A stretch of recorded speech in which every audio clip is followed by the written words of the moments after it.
اعوذ باللہ من الشیطان الرجیم بسم اللہ الرحمن الرحیم یعتذرون الیکم اذا رجعتم قل لا تعتذروا لن نؤمن لکم قد نبأنا اللہ صدق اللہ مولانا العظیم و صدق رسولہ النبی الکریم۔ آج بفضل اللہ 11ویں پارے کا آغاز کر رہے ہیں، اس کے خلاصے کا۔ اس کے پہلے رکوع کا خلاصہ یہ ہے 11ویں پارے کے پہلے رکوع کا، چونکہ پیچھے غزوہ تبوک کا ذکر ہوا تو نبی صلی اللہ علیہ وسلم جب واپس آئے منافقین نے تو بہانے بنائے تھے، وہ گئے نہیں تھے، تو وہ عذر بیان کرنے لگے، اپنی مجبوریاں بیان کرنے لگے۔ تو اللہ تعالیٰ نے نبی صلی اللہ علیہ وسلم کے زبانی انہیں بتلایا کہ اے پیغمبر آپ انہیں کہہ دیں کہ تم مجبوریاں بیان نہ کرو، اللہ نے ہمیں سارا کچھ بتا دیا ہے، ہم تم پہ یقین نہیں کریں گے۔ اور پھر اللہ تعالیٰ نے یہ بھی بتایا کہ پیغمبر اگر وہ آپ کے پاس عذر لے کے آئیں آپ راضی ہو جائیں، لیکن اللہ ان لوگوں سے راضی کبھی نہیں ہوگا۔ اور پھر بتلایا کہ جو ان میں دیہاتی لوگ ہیں ان کا نفاق بہت سخت ہے، وہ چاہتے ہیں کہ تمہارے اوپر برے حالات آئیں لیکن ان پہ برے حالات آئیں گے۔ اس کے بعد اس پارے کا رکوع نمبر 2 ہے۔ اللہ تبارک و تعالی ارشاد فرماتا ہے والسابقون الاولون من المہاجرین والانصار والذین تبعوہم بإحسان۔ اس رکوع میں اللہ تعالیٰ نے مہاجرین اور انصار کے لیے جنت کی خوشخبری اور اپنی رضا کا اعلان کیا ہے۔ اور یہ کیوں کیا؟ کیونکہ انہوں نے اپنے آپ کو رسول اللہ صلی اللہ علیہ وسلم کی اتباع کے لیے وقف کر دیا ہے۔ اور پھر صحابہ میں بھی طبقات ہیں، ایک تو وہ اولین صحابہ کا طبقہ ہے جو مہاجر اور انصار ہیں جن کو سابقون الاولون کہا گیا ہے، اور دوسرا طبقہ ہے والذین تبعوہم بإحسان کہ جو بعد کے صحابہ ہیں۔ تو طبقے تو بیان کر دیے، ان کا مطلب آپس میں فرق تو بیان کیا، لیکن سب کے لیے اجتماعی طور پہ فرمایا کہ اللہ ان سے راضی ہو چکا ہے اور وہ اللہ سے راضی ہو چکے ہیں اور ان کے لیے جنت ہے۔ تو جب اللہ تعالیٰ ان سے راضی ہو چکا ہے، اللہ نے اعلان کر دیا، اور دیکھیں اللہ تعالیٰ عالم الغیب ہے، اللہ تعالیٰ کو پتہ ہے کہ بعد میں کیا ہوگا، کس طرح ہوگا۔ تو اللہ تعالیٰ کو معلوم تھا کہ نبی صلی اللہ علیہ وسلم کے صحابہ بعد میں بھی دین پہ جمے رہیں گے، تو اس لیے رضا کا اعلان کیا۔ اگر معاذ اللہ صحابہ کے بارے میں ہم یہ سمجھیں کہ وہ دین سے پھر گئے تو پھر اللہ کے علم پہ اعتراض اٹھتا ہے کہ اللہ کو پتہ ہی نہیں تھا، ایسے لوگوں کے بارے میں رضا کا اعلان کر دیا کہ جو معاذ اللہ نبی صلی اللہ علیہ وسلم کے بعد دین سے پھر گئے تھے۔ تو اللہ تعالیٰ کو اگر عالم الغیب مانتا ہے کوئی تو اس کو لازمی ماننا پڑے گا کہ صحابہ کرام ہمیشہ دین پہ جمے رہے اور دین کے لیے قربانیاں دیں، اور پھر اللہ کہتے ہیں ان کے لیے جنت ہے۔ تو جب جنت کا ڈائریکٹ اعلان ہی کر دیا ہے تو پھر جو جنت میں جس کے لیے اللہ نے لکھ دیا ہے تو پھر وہ دین حق سے ہٹ نہیں سکتا۔ اور اس کے بعد پھر ایسے لوگوں کا تذکرہ ہے کہ جو گناہ کا ارتکاب کرتے لیکن پھر توبہ کر لیتے ہیں تو اللہ تعالیٰ ان کی توبہ قبول کرتے ہیں۔ تو مطلب یہ ہے کہ جب گناہ ہو جائے تو توبہ ضرور کرنی چاہیے، لیکن فرمایا کہ جو منافق ہیں وہ توبہ ہی نہیں کرتے، وہ گناہوں پہ شرمندہ ہی نہیں ہوتے، تو ان کی توبہ کیسے قبول ہوگی؟ پھر اس کے بعد مسجد زرار کا ذکر ہے۔ ان لوگوں نے مسجد زرار بنائی تھی، یعنی مسجد بنائی تھی منافقین نے جب نبی صلی اللہ علیہ وسلم غزوہ تبوک پہ گئے۔ اور یہاں پہ ایک اور مسجد کا ذکر ہے جس کے بارے میں اللہ نے فرمایا لمسجد اسس علی التقوی، کہ یہ وہ مسجد ہے جس کی بنیادی تقوی پہ رکھی گئی۔ یہ قباء کی مسجد ہے جو قباء والوں نے بنائی تھی۔ نبی صلی اللہ علیہ وسلم نے وہاں نمازیں پڑھی تھی، جب ہجرت کر کے آئے انہوں نے مسجد بنائی۔ پھر منافقین نے بھی مسجد بنائی، نبی صلی اللہ علیہ وسلم کو کہا کہ آ کے نماز پڑھیے، لیکن اللہ تعالیٰ نے اس مسجد کو گرانے کا حکم دیا، تو اس مسجد کو جلا دیا گیا، کیونکہ اس میں منافقین نے اسلحہ رکھا ہوا تھا، مسلمانوں کے خلاف ایک کمپین چلائی ہوئی تھی کہ مسلمانوں کے خلاف خروج کرنا ہے، بغاوت کرنی ہے، مسلمانوں کے خلاف لڑنا ہے۔ تو اس لیے اس مسجد کا نام زرار، ضرر سے نقصان دینے والی، اس کا ذکر ہے، اور اس مسجد کی اصلیت کو ظاہر کیا۔ اس کے بعد رکوع نمبر 3 ہے پارے کا۔ اللہ تبارک و تعالی ارشاد فرماتا ہے ان اللہ اشتری من المؤمنین انفسهم واموالهم بان لهم الجنہ۔ یہاں پہ اللہ تبارک و تعالی نے ایک عظیم الشان خوشخبری دی ایمان والوں کو۔ وہ خوشخبری کیا ہے کہ جان و مال اللہ کو دے دو، اللہ بدلے میں جنت دے گا۔ اور یہ رستہ کون سا بتلایا ہے؟ فرمایا یقاتلون فی سبیل اللہ، اللہ کے راستے میں قتال کرنا، کافروں سے لڑنا، یہ وہ رستہ ہے کہ جس پہ مومن اپنا مال اور جان خرچ کرتے بدلے میں اللہ جنت دیتا ہے۔ اور پھر اس پہ جو لڑنے والے ہیں وہ کس قسم کے مومن ہوتے ہیں، تو اللہ تعالیٰ نے علامات بتلائی کہ التائبون، کہ جو توبہ کرنے والے ہیں، غلطی ہو جائے توبہ کرتے ہیں، عبادت کرنے والے ہیں، اور عبادت کرنے والے ہیں اور اللہ کی حمد و ثنا بیان کرنے والے ہیں، روزہ رکھنے والے ہیں، نمازیں پڑھنے والے ہیں، اور امر بالمعروف کرنے والے ہیں، نہی عن المنکر کرنے والے ہیں، یعنی نیکی کو حکم دیتے ہیں، برائی سے روکتے ہیں۔ تو یہ ان کی علامات ہیں، اور شریعت کی حدود سے کبھی وہ تجاوز نہیں کرتے، اپنے آپ کو شریعت کا پابند انہوں نے بنایا ہوا ہے۔ اس کے بعد پھر فرمایا کہ ان مہاجرین اور انصار کا تذکرہ کیا ہے اس کے بعد کہ جنہوں نے نازک وقت میں اسلام کی خدمت کی، اسلام کی حمایت کی، اور ان کے لیے پھر اللہ تعالیٰ نے رحمت کا اعلان کیا ہے۔ پھر آخر میں ان 3 مسلمانوں کا تذکرہ ہے کہ جو غزوہ تبوک میں رہ گئے تھے غفلت اور سستی کی وجہ سے، لیکن انہوں نے توبہ کی، اللہ تعالیٰ نے ان کی توبہ کو قبول کیا۔ اس کے بعد رکوع نمبر 4 ہے اس پارے کا، اللہ تبارک و تعالی ارشاد فرماتا ہے یا ایھا الذین آمنوا اتقوا اللہ وکونوا مع الصادقین۔ اس رکوع میں پہلے تو مسلمانوں کو تقوی اور صداقت شعاری کی تعلیم دی گئی ہے، اور اس کے بعد پھر جہاد پہ ابھارا گیا اور بتایا گیا کہ جہاد کے میدان میں جو بھوک برداشت کرتے ہو، پیاس، یہ بہت بڑی نیکی ہے، اور جہاد کے میدان میں تم جو اللہ کے راستے میں مال خرچ کرتے ہو یہ بھی بہت بڑی نیکی ہے۔ اور پھر آخر میں بتلایا کہ دین پھیلانے کے لیے اور شریعت کا علم حاصل کرنے کے لیے اور دوسروں کو علم سکھانے کے لیے ایک ایسی جماعت کا ہونا ضروری ہے جو اپنے آپ کو دین کا علم سیکھنے سکھانے کے لیے وقف کر دے۔ اب دیکھو یہ قرآن کہہ رہا ہے تو مدارس میں یہی چیز سکھائی جاتی ہے۔ اس کے بعد اس پارے کا رکوع نمبر 5 اللہ تبارک و تعالی ارشاد فرماتا ہے یا ایھا الذین آمنوا قاتلوا الذین یلونکم من الکفار۔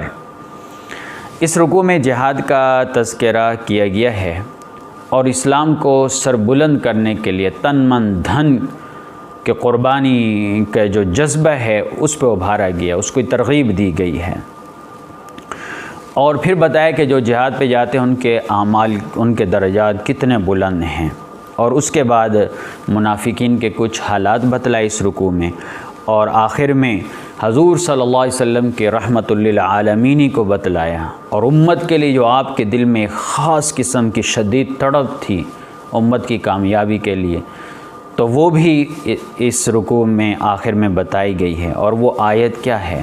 اللہ تعالیٰ فرماتا ہے لقد جاءکم رسول من انفسکم، کہ تمہارے پاس پیغمبر آیا جو تم میں سے تمہاری طرح انسان ہے، عزیز علیہ ما عنتم، ما عنتم کا مطلب ہے تمہارا نقصان میں پڑنا، عزیز علیہ اس پہ بڑا شاق گزرتا ہے، بہت بھاری گزرتا ہے، یعنی تمہارا نقصان ہو رہا ہو تو پیغمبر سے برداشت نہیں ہوتا، حریص علیکم، اور وہ تمہارے فائدے کا شدید خواہش مند ہے، بالمؤمنین رؤوف الرحیم، اور ایمان والوں کے لیے شفیق بھی ہے اور رحیم بھی ہے۔ تو اس رکوع میں نبی صلی اللہ علیہ وسلم کی صفات بیان کی۔ تو اس کے بعد ہے سورہ یونس، یہ سورہ توبہ مکمل ہوئی، آگے سورہ یونس ہے۔ 10ویں رکوع میں اس سورت کے اشارتاً حضرت یونس علیہ السلام کا ذکر ہے، اشارتاً، اس لیے اس مناسبت سے سورہ یونس نام رکھا گیا، حالانکہ اس سورت کا موضوع بحث یونس علیہ السلام کا واقعہ نہیں ہے، اور یہ سورت مکی دور کے آخر میں نازل ہوئی ہے، اور اس کے یہ اہم مضامین ہیں، اور وہ مضامین کون سے؟ نمبر 1 کہ تعصب اور تنگ نظری سے بلند ہو کر سوچنے سمجھنے والوں کے لیے توحید اور آخرت سے متعلق دلائل کا ذکر ہے، اور نمبر 2 توحید و آخرت کے باب میں جو غلط فہمیاں ہیں تو ان کا جو ہے غفلتیں جو ہیں لوگوں میں اس کا ازالہ ہے۔ تیسرا موضوع ہے قیامت اور اس کی ہولناکیوں کی خبر ہے، اور چوتھا یہ ہے یعنی اس میں تعلیم دی گئی ہے کہ یہ دنیا کی زندگی اصل امتحان کی زندگی ہے، تو سمجھو مہلت ہے ایک وقت تک، پھر موت آنی ہے، موت کے بعد پھر آخرت کی طرف جانا ہے۔ 5واں مضمون جو ہے کہ چند جو کھلی کھلی جہالتیں تھیں اور گمراہیاں تھیں تو اشارت ان سے بچنے کا حکم دیے گئے اس صورت میں۔ اور چھٹا رسول اللہ صلی اللہ علیہ وسلم کی رسالت سے متعلق جو شبہات ہیں اور اعتراضات ہیں ان کے جوابات اس صورت میں دیے گئے ہیں۔ تو اب یہ پارے کا رکوع نمبر 6 ہے اور سورہ یونس کا رکوع نمبر 1 ہے۔ اللہ تبارک و تعالی ارشاد فرماتا ہے الف لام را تلک آیات الکتاب الحکیم اکان للناس عجبا۔ اس رکوع میں پہلے تو ایمان اور عمل صالح کی ترغیب دی گئی ہے اور جو یہ اختیار کرتے ہیں ان کو خوشخبریاں دی گئی ہیں، اور پھر کائنات کی جو ربوبیت ہے اس کو سامنے لا کر توحید کے دلائل دیے گئے ہیں، اور اس کے بعد قیامت کے متعلق بھی دلائل اس رکوع میں ذکر ہیں، اور پھر یہ بھی بتلائے کہ یہ کائنات کی ہر چیز کسی نہ کسی حکمت اور مصلحت کے تحت ہے، تو لہذا انسان بھی بغیر مقصد کے پیدا نہیں ہوا، انسان کا بھی ایک مقصد ہے، اور وہ مقصد کیا ہے؟ اللہ کی عبادت کرنا۔ جب کسی مقصد کے لیے پیدا ہوا تو لہذا اس سے حساب کتاب ہوگا، تو اس نے یعنی حساب کتاب ہوگا کہ اپنے مقاصد کو اس نے کیسے پورا کیا ہے۔ اور اس کے ساتھ ساتھ جن لوگوں نے دنیا پرستی کو اختیار کیا، اللہ اور قیامت سے وہ غافل رہے، تو ان کے لیے عذاب کی دھمکی دی گئی ہے، اور ساتھ ساتھ مسلمانوں کو جنت کی بشارت بھی ہے اس رکوع میں۔ اس کے بعد ہے رکوع نمبر 7۔ اللہ تبارک و تعالی ارشاد فرماتا ہے وَلَوْ يُعَجِّلُ اللَّهُ لِلنَّاسِ الشَّرَّ اسْتِعْجَالَهُمْ بِالْخَيْرِ۔ اس رکوع میں اللہ کے ایک سنت بتائی گیا طریقہ کہ اللہ تعالیٰ فوری کسی پہ عذاب نہیں لاتا، پہلے اللہ ڈھیل دیتا ہے، مہلت دیتا ہے۔ جب وہ لوگ مہلت سے فائدہ نہیں اٹھاتے تو پھر اللہ کی پکڑ ان پہ آتی ہے، اور پھر انسان کی کیفیت بتائی ناشکر ہونے کی، کہ جب انسان پہ مصیبت آتی ہے تو اللہ کے سامنے گڑ گڑاتا ہے، روتا ہے۔ جب اللہ تعالیٰ مصیبت دور کر دیتا ہے تو پھر ایسے پھرتا رہتا ہے گویا کہ اس نے اللہ کے آگے سر ہی نہیں جھکایا، اس کو اللہ کی پرواہ نہیں ہے، تو انسان کتنا ناشکر ہے، اس رکوع میں بتایا گیا۔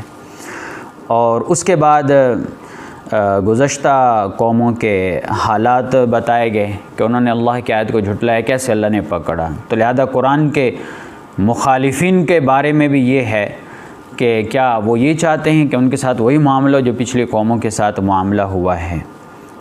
اور پھر نبی صلی اللہ علیہ وسلم کی نبوت پر مختلف طور سے دلیلیں لائی گئیں اس رکوع میں۔ اس کے بعد رکوع نمبر 8 ہے۔ اللہ تبارک و تعالی ارشاد فرماتے ہیں وَإِذَا أَذَقْنَا النَّاسَ رَحْمَةً مِّن بَعْدِ ضَرَّاءَ مَسَّتْهُمْ۔ یہ پھر وہی انسان کی ناشکری کی کیفیات بیان کی گئی ہیں، اور پھر بتایا گیا ہے کہ یہ دنیا چند دن کی ہے، اور اس کی بے ثباتی کا نقشہ کھینچا گیا ہے، اور ساتھ ہی مثال کے ذریعے انسان کے ذہنیت کے بارے میں بتا دیا گیا ہے، اس کی ناشکری کے بارے میں، کہ جب مصیبت آتی ہے تو اللہ کے حضور گڑ گڑاتا ہے، جب اللہ مصیبت دور کرتا ہے تو پھر سرکشی کرنے لگ جاتا ہے، اور اس کے بعد حشر کا ذکر ہے، جنتیوں کو جو ملے گا، جہنمیوں کو ملے گا، وہ اس کا ذکر ہے۔ اس کے بعد ہے رکوع نمبر 9۔ اللہ تبارک و تعالی ارشاد فرماتا ہے قُلْ مَنْ يَرْزُقُكُم مِّنَ السَّمَاءِ وَالْأَرْضِ أَمَّنْ يَمْلِكُ السَّمْعَ۔ اس رکوع میں انسان کی جسمانی تربیت اور پرورش کے لیے جو اللہ تعالیٰ نے انتظامات کیے ہیں، جو سامان فراہم کیا ہے، اس کو پیش کر کے مشرکین سے سوال کیا گیا کہ یہ چیزیں کس نے بنائیں، تو وہ جواب میں یہی کہیں گے کہ اللہ نے۔ تو لہذا پھر اللہ کی عبادت کی جائے نا، غیروں کو اللہ کے ساتھ شریک کیوں ٹھہرایا جا رہا ہے۔ اور پھر قرآن کے بارے میں کہا گیا کہ یہ قرآن جو ہے ہدایت اور صراط مستقیم کی طرف رہنمائی کا ایک ذریعہ ہے۔ اور پھر یہ بھی کہا گیا ہے کہ اگر مشرکین طرح طرح کی باتیں بناتے ہیں، مطلب ان کے پاس ٹھوس دلائل نہیں ہیں، حقیقت پر مبنی باتیں نہیں ہیں، تو وہ ایسی باتیں بناتے ہیں، تو ان کو پھر چیلنج کیا گیا ہے کہ اگر واقعی یہ قرآن اللہ کا کلام نہیں، قرآن کے بارے میں باتیں کرتے تھے، تو پھر اس جیسی کوئی ایک صورت تو بنا کے لے آؤ۔ اس کے بعد رکوع نمبر 10 ہے۔ اللہ تبارک و تعالی ارشاد فرماتا ہے وَإِن كَذَّبُوكَ فَقُلْ لِي عَمَلِي وَلَكُمْ عَمَلُكُمْ أَنْتُمْ بَرِئُونَ۔ اس رکوع میں لوگوں کی ہر دھرمی کی روش بیان ہوئی ہے۔ کہ ہدایت کا راستہ دیکھنے کے بعد اور مضبوط سے مضبوط دلیلیں آنے کے بعد بھی وہ ایمان نہیں لاتے اور حق کو تسلیم نہیں کرتے، تو ایسے لوگوں کا حشر کے دن یہ خیال ہوگا جب وہاں اللہ کے حضور کھڑے ہوں گے کہ ہم تو دنیا میں بس آدھا گھنٹہ ہی رہے تھے، زیادہ عرصہ نہیں رہے تھے، تو ایسے لوگ نقصان میں ہی ہیں۔ اور پھر اس کے بعد بتایا کہ عروج و زوال کا بھی ایک قانون قدرت ہے، تو جس طرح دوسری چیزوں کے لیے اللہ تعالیٰ نے ضابطے مقرر کیے ہیں، اس لیے جو قوم ایسی سرگرمیاں جاری رکھتی ہیں جو ان کو زوال کے منہ تک لے جاتی ہیں، تو پھر اس کے بعد ایک وقت بھی مقرر ہے، تو وہ وقت آتا ہے تو اس قوم کو کوئی تباہی سے نہیں بچا سکتا۔ اس کے بعد رکوع نمبر 11 ہے، اللہ تبارک و تعالی ارشاد فرماتے وَلَوْ أَنَّ لِكُلِّ نَفْسٍ ظَلَمَتْ مَا فِي الْأَرْضِ لَافْتَدَتْ بِهِ۔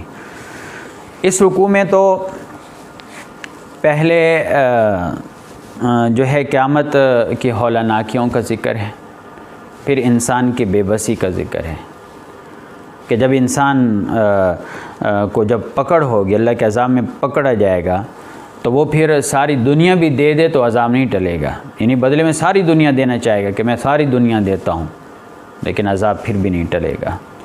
اور پھر قرآن کے بارے میں بتایا کہ یہ قرآن جو ہے اخلاقی بیماریوں سے شفا دینے والا نسخہ ہے، یہ قرآن ایک نصیحت ہے، اس پر عمل کر کے قیامت والے دن عذاب سے محفوظ رہا جا سکتا ہے۔ اور پھر اس کے بعد حلال چیزوں کو حرام اور حرام چیزوں کو حلال کرنے کی مذمت بیان کر دی گئی ہے کہ تم جو اپنی طرف سے حلال حرام قرار دے رہے ہو، یہ اللہ نے تو تمہیں نہیں کہا تھا۔ اس کے بعد رکوع نمبر 12 ہے، اللہ تبارک و تعالی ارشاد فرماتا ہے وَمَا تَكُونُ فِي شَأْنٍ وَمَا تَتْلُو مِنْهُ مِنْ قُرْآنٍ وَلَا تَعْمَلُونَ۔ اس رکوع میں بتایا گیا ہے کہ آسمان اور زمین میں جو کچھ ہے اللہ سب کو دیکھ رہا ہے، ہر ایک کا عمل اللہ کے سامنے ہے۔ اور پھر اس کے بعد اولیاء اللہ کی صفت بیان کی گئی کہ انہیں قیامت والے دن کوئی خوف، کوئی ڈر اور کوئی غم نہیں ہوگا۔ اور پھر اس کے بعد رسول اللہ صلی اللہ علیہ وسلم کو تسلی دی گئی ہے کہ آپ دشمنوں کی سرگرمیوں سے گھبرائیں نہیں، اللہ ان کا زور توڑ کے رہے گا۔ پھر شرک اور مشرکین کی مذمت ہے، اور اس ضمن میں ان لوگوں کی بھی مذمت ہے جنہوں نے عقیدہ بنایا ہوا کہ اللہ کی اولاد ہے، اللہ کا بیٹا ہے۔ اس کے بعد رکوع نمبر 13 ہے، اللہ تبارک و تعالی ارشاد فرماتے وَاتْلُ عَلَيْهِمْ نَبَأَ نُوحٍ إِذْ قَالَ لِقَوْمِهِ يَا قَوْمِ إِنْ كَانَ كَبُرَ۔ اس رکوع میں حضرت نوح علیہ السلام اور ان کی قوم کا تذکرہ کرتے ہوئے یہ بتلایا گیا کہ جب اللہ تعالیٰ کی طرف سے ان کو پیغام پہنچا تو انہوں نے پیغام کا انکار کیا، سرکشی کی، تو پھر نتیجہ تباہی اور بربادی ہوا۔ اور پھر دوسرے انبیاء کا بھی ذکر ہے اور ان کے رویے اور ہلاکتوں کا ذکر ہے۔ پھر اس کے بعد حضرت موسیٰ علیہ السلام، ہارون علیہ السلام کا تذکرہ ہے، جادوگروں سے حضرت موسیٰ علیہ السلام کے مقابلے کا بھی اس رکوع میں ذکر ہے۔ اور پھر اللہ تعالیٰ نے بتلایا کہ وَيُحِقُّ اللَّهُ الْحَقَّ بِكَلِمَاتِهِ وَلَوْ كَرِهَ الْمُجْرِمُونَ۔ اللہ اپنے حکم سے حق کو حق کر کے دکھلاتا ہے اگرچہ مجرم ناپسند کیوں نہ کریں۔ اس کے بعد رکوع نمبر 14 ہے، اللہ تبارک و تعالی ارشاد فرماتا ہے فَمَا آمَنَ لِمُوسَىٰ إِلَّا ذُرِّيَّةً مِّن قَوْمِهِ عَلَىٰ خَوْفٍ مِّن فِرْعَوْنَ۔ اس رکوع میں حضرت موسیٰ علیہ السلام اور فرعون کا واقعہ ہے، اور اس وقت کا خاص طور پہ ذکر ہے جب فرعون نے غرق ہوتے ہوئے کہا تھا کہ آمنت برب موسیٰ و ہارون، کہ میں موسیٰ اور ہارون کے رب پہ ایمان لایا۔ تو ساری زندگی تو نافرمانی میں اس نے بسر کی، تو اس کے جواب میں کہا تھا الآن وقد عصیت قبل، کہ اب کہہ رہے ہو اس سے پہلے تو تم نے ساری نافرمانی کی، لہٰذا ہم تیری لاش ہی کو بچائیں گے تاکہ بعد والوں کے لیے نشان عبرت رہے۔ اس کے بعد رکوع نمبر 15 ہیں، اللہ تبارک و تعالی ارشاد فرماتا ہے وَلَقَدْ بَوَّأْنَا بَنِي إِسْرَائِيلَ مُبَوَّأَ صِدْقٍ وَرَزَقْنَاهُمْ مِنَ الطَّيِّبَاتِ۔ اس رکوع میں پہلے تو بنی اسرائیل پر جو اللہ تبارک و تعالیٰ کے انعامات ہیں ان کا ذکر ہے، پھر حق سامنے آنے کے باوجود اس کی جو مخالفت کی انہوں نے اس کا تذکرہ ہے، پھر یونس علیہ السلام کی قوم کا تذکرہ ہے، اور بتایا کہ جب اس قوم نے اللہ کے عذاب کو آتے ہوئے دیکھا یا آنکھوں سے دیکھا تو بدحواس ہو گئی، فوراً ایمان لائی، تو اللہ تعالیٰ نے خاص طور پر ان کے ساتھ رعایت کی کہ ان سے عذاب ٹل گیا۔ ورنہ موت کے وقت یا عذاب آ جانے کے بعد، یعنی عذاب میں جب قوم گھر جائے تو پھر توبہ اللہ قبول نہیں کرتا۔ اور پھر یہ بتایا گیا ہے کہ یہ استثناء صرف یونس علیہ السلام کے قوم کے ساتھ تھا، یعنی ان کی خصوصیت تھی۔ اس لیے یہ نہیں سمجھنا چاہیے کہ یونس علیہ السلام کی قوم پہ عذاب آئے، انہوں نے توبہ کی، جب آنکھوں سے عذاب دیکھا توبہ قبول ہوگی، لہٰذا اب عذاب آئے گا، آنکھوں سے عذاب دیکھیں گے توبہ کریں گے توبہ قبول ہوگی، ایسا نہیں ہے، یہ ان کی خاصیت ہے۔ اور پھر بتایا گیا ہے کہ دین میں زبردستی نہیں ہے، اللہ تعالیٰ کسی کو ایمان پہ مجبور نہیں کرتا، اگر مجبور کرتا تو پھر دنیا میں کوئی ایک بندہ بھی کافر نہ ہوتا، مشرک نہ ہوتا۔ اس کے بعد رکوع نمبر 16 اللہ تبارک و تعالی ارشاد فرماتے ہیں قل یا ایھا الناس ان کنتم فی شک من دینی فلا اعبد۔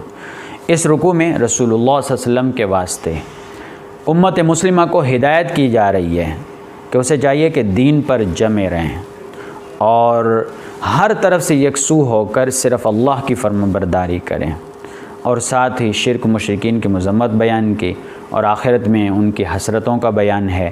اور پھر یہ بتایا گیا ہے کہ اسلام لانے اور اسلامی زندگی گزارنے سے یہ کوئی نہ سمجھے کہ وہ اللہ اور اس کے پیغمبر پہ احسان کر رہا ہے، یہ اسی کے فائدے کے لیے، اگر اسلام سے وہ پھرے گا تو اپنا نقصان ہے۔